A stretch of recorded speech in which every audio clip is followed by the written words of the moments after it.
안녕하세요.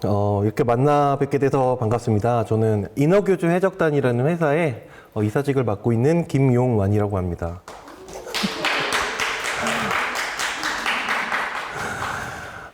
오늘 강연을 좀 본격적으로 시작하기 전에 제가 사진을 하나 준비해 봤는데요. 이 바다 사진이죠.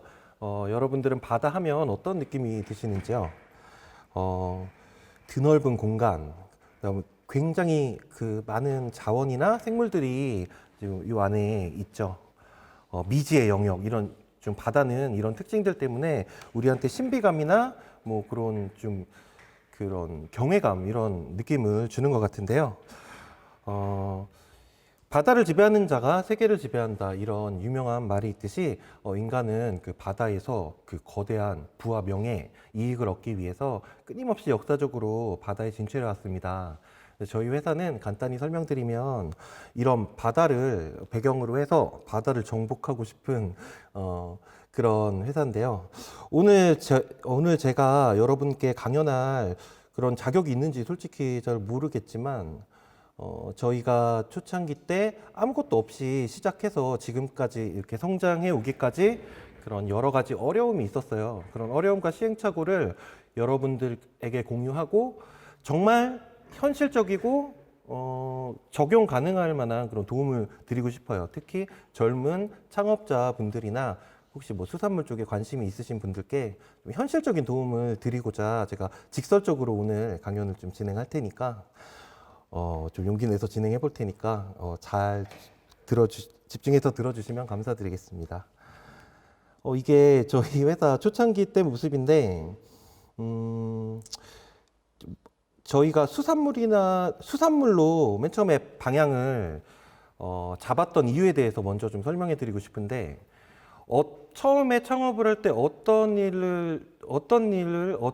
어떤 목표를 세우고 어떤 일을 우리가 해낼까 하는 그런 목표 설정 작업에서 저희가 수산물을 택했던 이유가, 축산물이나 농산물 같이 그런 분야는 대기업이 이미 생산자랑 소비자를 잘 연결해서 사업을 잘 진행하고 있었기 때문에 틈새 시장으로 판단하고 바다에 뛰어들었는데, 제가 지금 와서 돌이켜 보면은 저희가 수산물 분야에서 아무 지식도 없고 돈도 없이 여기까지 올 수 있는 몇 가지 이유가 있는 것 같아요. 그 중에 첫째가, 첫 번째 이유가 수산물은 어렵다는 점에 있습니다.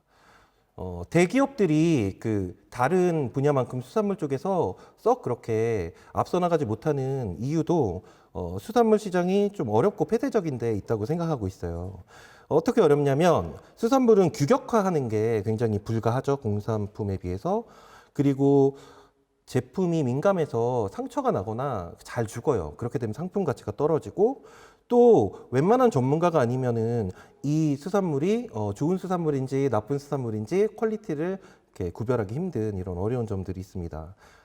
예를 들어서 하나하나 좀 설명해 드리고 싶은데, 얼마나 수산물 분야가 어려운지 제가 좀 예를 들어 볼게요. 지금 제가 보여드리는 화면이 저희 인어교주해적단 그 어플에 들어갔을 때 시세 탭인데요.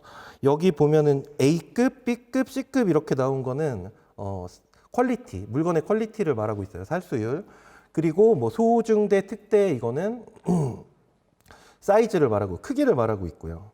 그 다음에 요 옆에 파란색 글씨가 그 1kg당 요 물건의 가격인데, 여러분들이 보실 때 뭔가 좀 이상한 점을 느끼지 않나요? 한번 찾아보시면 재밌을 것 같은데,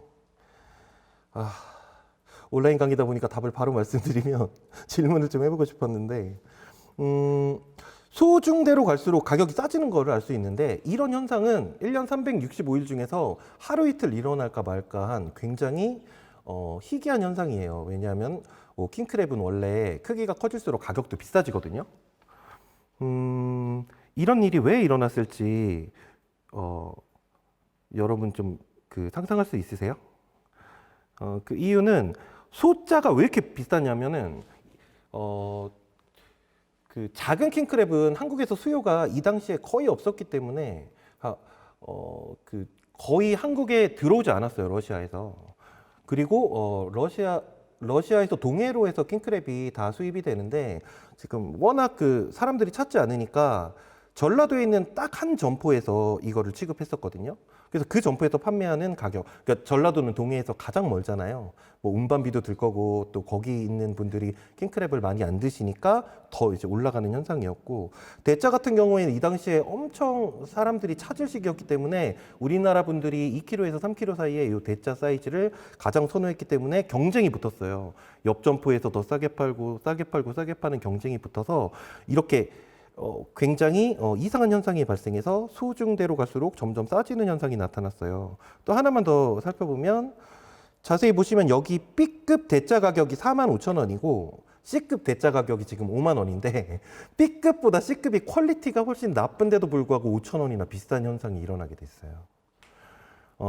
이런 이유는 만약에 이렇게 규격화가 돼서 만년필로 예를 들어볼까요? 공산품 만년필이 만약에 뭐 되게 좋은 명품 만년필이 있고 성능이 되게 나쁘고 잘 고장나는 만년필이 있으면 가격 형성이 정확하게 돼서 이거는 비싸게 이거는 싸게 이렇게 유지가 될 텐데 수산물의 경우에는 소비자들이 싸게 사려고 하는 욕망, 그다음에 판매자들이 좀 최대한 비싸게 팔려는 욕망도 섞여 들어가 있어서 이런 좀 기현상을 나타내고 있어서 이거를 일반화시켜서 소비자에게 전달하기는 굉장히 어렵습니다. 제가 지금 뭔가 지금 뭐 주구장창 얘기를 늘어놨는데 사러 온 손님한테 이걸 설명하기 쉽지 않잖아요. 또 하나 어려운 점을 좀 말씀드리면 지금 여기 보면은 네이버에 제가 광어를 쳐봤는데 네이버에 광어를 쳤을 때 광어의 제철은 9월, 12월이라고 메뉴에 나와 있고, 근데 밑에를 좀 살펴보면은 제철 광어 맛보세요 5월 15일에 올라왔죠. 그 다음에 그 밑에를 보면은 제철이 11월, 1월이라고. 이런 좀 정확한 정보가 인터넷상에 없다 보니까 가뜩이나 수산물이 어려운데, 획일화된 정보가 없고, 한마디로 고급 정보가 없고, 그 제철 광어가 5월이라고 한 사람은 제가 생각할 때는 이거 5월에 많이 팔고 싶었던 거거든요. 그래서 제대로 이렇게 모아진 정보가 없기 때문에 굉장히 어려워요. 광어는 참고로 5월에는 제일 안 좋은 시기거든요.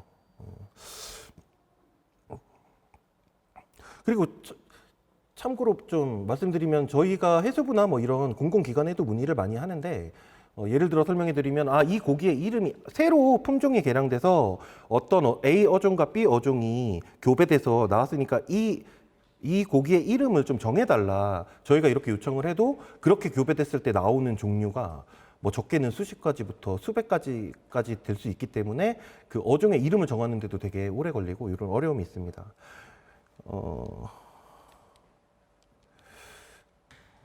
조금 더 보면은 얘네들이 또 수산물들이 많이 상한다는 말씀을 드렸는데 민감하다는 말씀을 드렸는데 이게 지금 딱 보고 여러분들 회를 좀 아시는 분들은 참돔이란 걸 바로 아실 텐데 얘는 양식 참돔이에요. 양식 참돔은 보통 우리나라 대부분 통영에서 양식을 하고 있거든요. 국산 양식은. 통영에서 바로 양식장에서 제가 양식장에 가본 적이 있었는데 양식장에 수많은 물고기들이 같은 고양, 같은 먹이를 먹고 똑같이 살아도 색깔도 다르고 건강 상태도 조금씩 다르겠죠. 근데 얘가 서울까지 올라오는 그 과정에서 상처가 특히 참돔이라는 생선은 예쁘잖아요. 얘가 그 봄이 제철이라 뭐 바다의 여왕이라고도 불리는 그런 애인데 얘가 상처가 좀 나거나 아니면은 죽어버리면은 상품 가치가 반 이하, 때로는 그냥 쓰레기통에 버려야 되는 그런 상황도 생기기 때문에 이거를 고객이 원하는 니즈에 맞게 정확히 식탁 앞에 올라가기는 쉬운 일이 아닙니다. 또 이 광어를 보시면 그냥 이 광어를 딱 보시면 여러분 뭘 보고 계시나요? 이빨도 나 있고 눈도 있고 있는데 저는 지금 여기 동그라미 쳐놓은 부분이 제일 먼저 보이거든요. 이거는 이 부분에 지금 알이 굉장히 볼록 차 있어요. 광어가 알이 차 있다는 거는 지금 퀄리티가 떨어지고 맛이 굉장히 떨어져 있다는 거거든요. 그러니까 이런 거를 딱 보고 이건 좋은 상품이야, 이거는 나쁜 상품이야 이렇게 판단하기가 쉽지 않다는 이런 여러 가지 어려움이 있는 겁니다. 그래서 첫 번째 챕터에서 제가 말씀드리고 싶은 거는 뭔가 지금 너무 어렵기 때문에 이게 통일성도 없고 뭔가 이거를 잘 정리해서 고객들, 여러 사람들의 그런 니즈에 맞는 딱 정리돼서 정보를 딱 주면은 그게 좋은 사업이 될 텐데 이 사업을 하는데 필요한 거는 자본이 아니라고 지금 생각하고 있어요. 만약에 자본이었다면은 자본을 갖고 온 대기업에 저희가 밀렸을 텐데 이 어려운 걸 할 수 있는 거는 젊은 패기와 그다음에 발품 팔고 막 모험 정신, 도전 정신으로 뭐 수산물 하나하나를 찾아다니면서 막 널려 있는 그런 정보들을 한데 모아서 고급 정보로 만들어서 이거를 같이 창출을 해내는 그런 작업이 필요하기 때문에 일단 이쪽은 되게 블루오션이란 말을 제가 솔직히 말씀드리고 창업하시는 분들이나 이런 분들이 수산물 쪽에 관련돼서 패기를 갖고 임하시면 굉장히 좋은 결과가 있을 거라고 저는 확신하고 일을 하고 있습니다. 다음으로 제가 창업할 때 또 어려움을 느꼈고 극복해냈던 과정을 설명해 드리고 싶은데 먼저 창업을 하기 위해서 저희도 남들과 똑같이 맨날 앉아서 회의하고 우리 뭘 할까? 어떻게 할까? 어떻게 하면 돈을 벌까? 매일매일 그렇게 연구를 하고 노력을 했어요. 근데 저희가 뭐 그 전에 하다가 망한 것도 있고 그래서 돈이 정말 하나도 없었거든요. 그리고 뭐 가진 수산물에 대한 지식도 사실 하나도 없었어요. 제가 사실 이 사업을 시작하기 전에 광어 우럭도 제대로 구별하지 못하는 그런 사람이었는데 일단 저희가 선택한 거는 지금 아무것도 없지만 우리가 당장 할 수 있는 거를 먼저 실행해 보자. 이런 생각으로 무작정 우리는 수산물로의 승부를 걸 거니까 수산시장에 나가보자. 그래서 수산시장에 나가서 이게 초창기 때 모습인데 돌아다니기 시작했습니다. 돌아다니면서 상인분들한테 인사하고 이건 뭐예요? 이 생선은 뭐예요? 이거 얼마예요? 이렇게 물어다니면서 저희가 찾고자 노력했던 거는 딱 하나였죠. 고객의 그 니즈 파악이라고 하죠. 뭘 필요로 하고 우리가 어떤 정보를 줘야 사람들이 많이 모일까 여기에 집중을 했는데 모르겠어요. 저희가 돈이 있었다면 다른 방법을 썼을 수 있겠지만 어쨌든 이때 너무 절실했기 때문에 저희는 그냥 매일같이 수산시장에 나가서 그냥 인사하고 얘기하고 이런 게 다였습니다.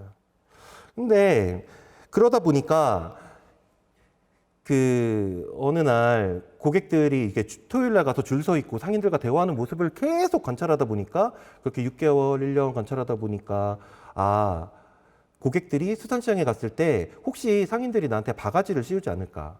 속이고 있지 않을까 이런 공포심이 있다는 것을 저희가 발견했고 이거를 해결해 주면은 사람들이 우리 정보를 좋게 인식해서 오지 않을까 그런 결론을 내려서 블로그에 시세 정보를 저희가 올리기 시작했거든요. 그러니까 뭔가 수많은 니즈 중에서 그거를 딱 찾아서 우리가 도입해 본 결과 방문자 수가 블로그에 그냥 올리기 시작했거든요. 돈이 없으니까. 그냥 우리 블로그의 방문자 수가 기하급수적으로 좀 늘어나는 그런 결과를 좀 가져왔어요. 이게 초창기 때 저희가 했던 그런 모습이고 그 다음에 이렇게 해갖고 사람들이 이제 뭐 블로그 방문자 수가 3,000명, 5,000명, 7,000명 하루 방문자 수가 이렇게 늘어나면서 우리가 고민에 쌓인 게 그 다음 단계로 우리를 믿고 인어교주해적단을 보고 수산시장에 왔는데 이거 얼마예요 하고 왔는데 상인들의 응대가 엉망이어서 이거 보고 왔는데 엄청 불쾌한 경험을 갖게 되면 저희는 망할 거라는 공포감에 휩싸이기 시작했어요. 오히려 이렇게 사람들이 많이 오니까 한편으로 기분 좋으면서 한편으로 굉장히 무서웠기 때문에 다니면서 그다음부터 상인들과 싸우고 설득하고 교육시키고 하는 작업을 통해서 철저하게 우리를 믿고 온 고객이 친절한 응대와 정직한 서비스를 받을 수 있도록 지켜서서 보면서 그 과정을 노력했는데요.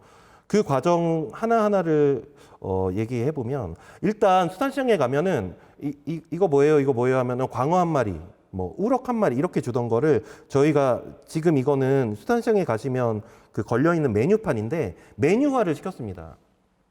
이렇게 여러 가지 회를 먹을 수 있는 메뉴화를 시키면 고객들은 큰 생선을 먹을 수 있다는 장점이 있고 사실 상인들의 마진은 줄어들어요. 하지만 고객의 눈높이에 맞춰서 이런 식으로 걸어놓게 되면은 어떤 게 가능하냐면 이 사진 그대로 나오지 않으면 저희한테 컴플레인을 걸어서 저희가 보상 한 접시를 더 떠드린다든지 뭐 설명을 해드린다든지 하는 게 가능해졌죠.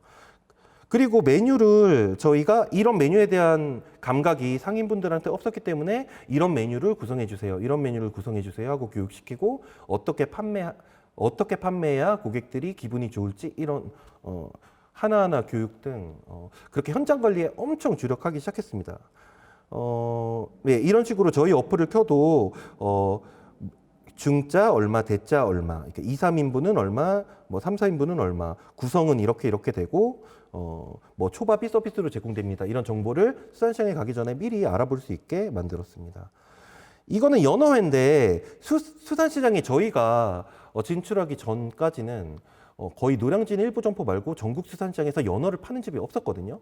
연어는 아시다시피 노르웨이에서 들어오는데 살아있는 활어를 회로 뜨는 게 아니라 노르웨이에서 잡아서 내장 관리해서 선어로 이렇게 들어오기 때문에 수산시장에서 취급을 안 했는데 연어를 좀 팔아보자고 제안했을 때 모든 상인들이 좀 비웃으면서 니네가 시장에 대해서 뭘 하냐, 연어는 절대 수산시장에서 팔리지 않는다, 이렇게 해서 어떻게 절실한 분을 모아서 어떻게든 설득을 해서 이 연어회 메뉴를 그때 히트를 시키니까 수산시장에 와서 엄청 줄을 서서 연어를 사 먹게 됐고 그러니까 덩달아서 다 따라하면서 지금은 연어를 팔지 않는 수산시장은 적어도 수도권에는 존재하지 않는 것 같아요. 그래서 고객의 니즈를 저희가 파악할 때 좀 한 가지 더 말씀드리고 싶은 거는 고객은 게으르다는 사실입니다.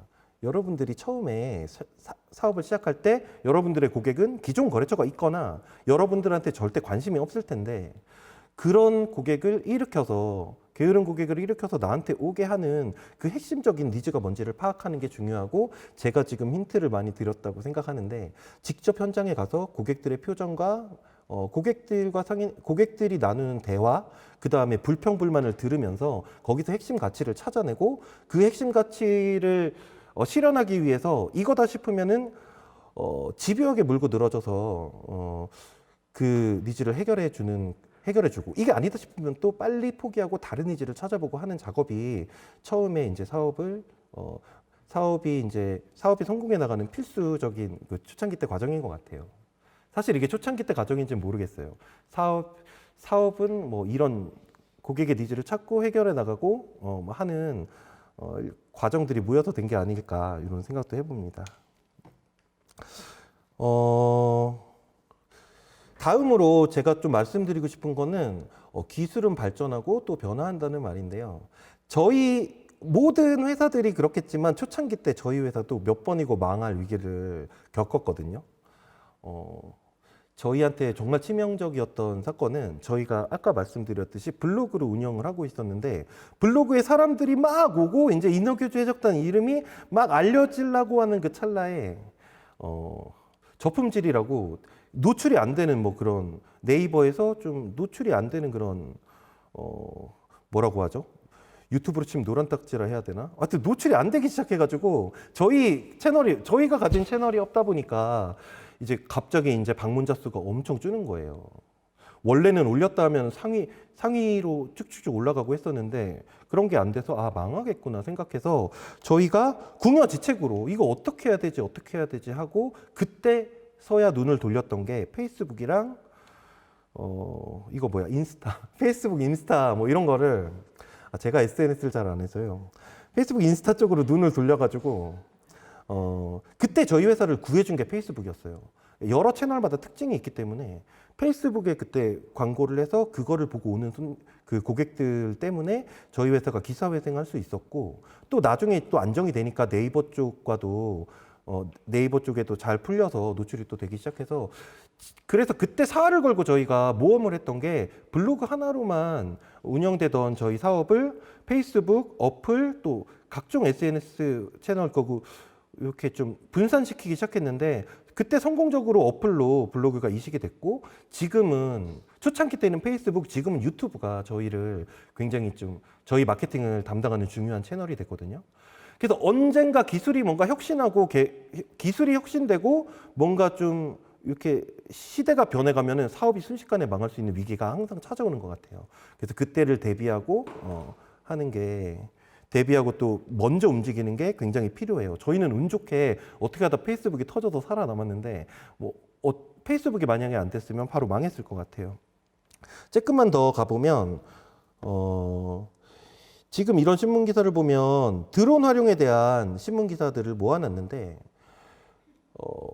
드론이 지금 어느 순간 드론이나 그런 AI 그런 차량 주행 같은 게 이제 일반화되면 어떤 일을 저희는 지금 상상하고 있냐면 남태평양에서 참치를 잡으면 40분 안에 우리 식탁까지 오는 그런 세계를 그리고 있거든요. 이거를 대비하지 않으면 어떻게 무너질지 모른다는 그런 판단이 서서 이런 저희는 굉장히 관심을 갖고 있어요. 드론 활용, 그 다음에 자율주행, AI가 아니라 자율주행 같은 거에 관심을 갖고 있고 또 우리가 이제 회 배달을 하거나 유통을 하는데 이 기술을 어떻게 적용시킬까 고민을 굉장히 많이 하고 있습니다. 또 말씀드리면 AI도 마찬가지인데 AI 기술로 이 광어를 딱 봤을 때 전문가들은 이게 A급인지 B급인지 C급인지 알지만 일반인들은 모르기 때문에 AI 기술을 활성화시켜서 핸드폰으로 스캔을 했을 때 이게 A급인지 B급인지 혹은 이게 몇 킬로짜리인지 딱 이제 스캔해서 나오기만 하면 될 수 있다는 이런 상상을 하고 있고 그게 언젠가 실현될 거라고 저희는 믿고 가고 있거든요. 그래서 이런 기술 혁신에 따른 대비가 반드시 필요하다고 생각하고 있습니다. 시간이 남았으니까 몇 가지 제가 더 말씀드리면 지금 사진으로 보시는 거는 일본인데 이때는 코로나가 없어서 사람들이 엄청 많았었거든요. 이게 치키지 시장이라는 데예요. 그러니까 우리나라는 수산물을 먹고 회를 먹으려면 동네 횟집도 횟집인데 수산시장이 떠오르잖아요. 수산시장에 가서 싱싱한 회를 먹는다고 하는데 나라마다 다르잖아요. 그래서 틈나는 대로 일본에 가서 일본의 수산시장은 어떨까 갔는데 우리나라랑 가장 달랐던 거는 여기는 싱싱한 수산물이 수조에 있는 건 아니지만 바로 그 수산물을 잡아서 요리를 해서 이렇게 주더라고요. 근데 저희 수산시장은 요리를 해서 주는 게 없잖아요. 거의 회를 먹거나 게를 쪄먹거나 하는 게 단데 바로 수산시장에서 이렇게 도입시켜서 요리를 해서 하다못해 새우를 한 마리 팔아도 좀 튀겨서 주고 하면은 뭐 부가가치도 창출될 것 같고 사람들이 더 많이 올 것 같은데 왜 이런 게 안 되나 또 알아보기 시작했는데 뭐 이런저런 한국의 상황이 있어서 지금은 안 되고 있고 다음에 이것도 일본에 있는 집인데 이거 지금 딱 보시면 어떤 느낌이 드세요? 저희는 맨 처음에 가서 제가 좀 느낌이 들었거든요. 이게 수산물을 판매하는 곳이에요. 이거 뭐죠? 사카나바카라고 이름이 어려워서 사카나바카라고 이게 일본에서는 굉장히 이제 동네마다 있는 이런 잘 팔리는 수산시장 역할을 하고 있는 곳이에요. 여기 활어나 필렛이나 뭐 이런 활어가 아니다. 선어나 필렛 등 각종 수산물들을 이렇게 깔끔하게 진열해서 판매하고 있어요. 한국과 일본의 국민성도 다르고 환경도 다르기 때문에 이런 현상이 나타나고 있고 중국으로 한번 가보면 얘는 허마 선생이라고 커다란 대형 마트인데 이 마트가 거의 수산물을 굉장히 많이 팔고 있습니다. 여기의 특징은 또 마찬가지예요. 이렇게 지금 게나 각종 수산물을 여기는 활로도 있고 활 옆에서 바로 요리해서 줍니다. 또한 이 근방에 있는 동네에는 신선 배송을 되게 신속하고 정확하게 해주고 있거든요. 그래서 왜 제가 이런 걸 보여드리냐면 사업을 하다 보면은 저희가 하고 있는 이 분야에서 어느 정도 입지를 다졌을 때 외국 기업들이 한국 기업으로 굉장히 많이 들어올 가능성이 커져요. 또 반대로 저희가 외국으로 진출할 꿈이 반드시 생기거든요. 그러면 우리 라이벌 업체라고 생각하는 외국 기업들을 한번 돌아보면서 공부해가면서 실제로 허마 선생이나 뭐 이런 외국 다수의 그런 수산물 판매 기업들이 우리나라에서 이렇게 장사를 하려고 여러 가지를 알아보고 있고 뭐 부지나 뭐 수산물을 이렇게 선점해가고 이런 노력을 하고 있기 때문에 이런 좀 외부에 있는 세계에 있는 이런 해외에 있는 이런 시장들을 알아보는 게 되게 중요할 것 같습니다. 오늘 제가 이것저것 말씀드렸는데 여러분께 도움이 됐나 모르겠어요. 제가 말씀드렸던 게 처음에 수산물이 굉장히 어렵기 때문에 그것이 블루오션이었고 그 블루오션을 선택하는 게 조금이라도 좀 창업을 성공할 수 있는 그런 길이라는 말씀을 드렸고 두 번째로는 고객의 니즈는 저희가 제일 경계하는 게 책상 앞에서 그냥 맨날 아이디어 회의에서 나오는 너 우리 사업 어떻게 할 거면 가져와 봐 부하 직원들한테 이렇게 얘기하면은 예쁘게 포장돼서 자기 머릿속에서 굴려보고 머릿속에서 될 것 같은 그런 생각들을 배제시키려고 굉장히 노력하거든요. 현장에 직접 다녀보면서 고객의 니즈를 직접적으로 파악하는 그런 과정이 굉장히 중요하다고 생각이 들어요. 자신의 경험 속에서 나온 생각이 사업의 흥망을 좌지우지하는 경우를 제가 많이 봐서 그렇습니다. 그 마지막으로 첨단 기술이나 아니면 우리나라뿐만 아니라 전 세계적으로 어떻게 변화하고 어떻게 움직이는가에 관심을 갖는 것도 사업을 성공시키고 유지하는데 굉장히 큰 도움이 될 거라고 생각합니다. 어떻게 들으셨는지 모르겠습니다. 제 준비한 강연은 이걸로 마치겠고요. 여러분 잘 들어주셔서 감사합니다. 이따가 Q&A 시간이 있다고 들었으니까 그때 다시 뵙겠습니다. 감사합니다.